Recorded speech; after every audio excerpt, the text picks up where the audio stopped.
see Mr. Hanlon in the audience as well. So thank you very much for attending. I also like to thank all elected officials that were past and present on school board or city officials. So thank you again for coming. In addition to that, this year I'd like to thank our PTO moms and dads as well, along with the readathon. So we're doing something different this year than last year. You might notice that this year, with the help of the PTO and the readathon and the school district, we're able to provide risers for the students so that you can see them even more so, and then they're a little higher than usual. So we all think that's milk, but in this case, it's the risers. So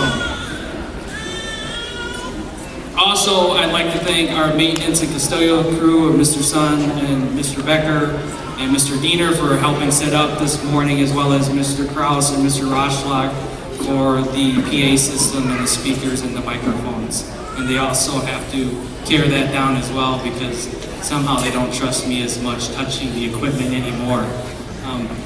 Finally, just a couple other things, including that we have the new presentation this morning, or this afternoon, and we found out that when you hear a bell, that means that the students are ready to perform. So if we ask you to just be prepared, as they will be prepared as well when they hear that bell.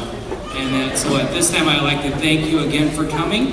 And then also, if I could ask you to turn off your cell phones or set it to silent or vibrate.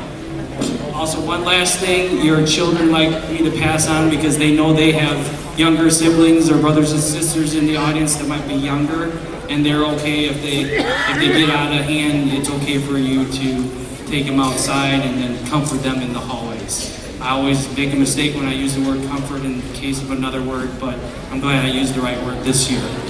So without further ado, I will give this over to Mrs. Johnson. Thank you.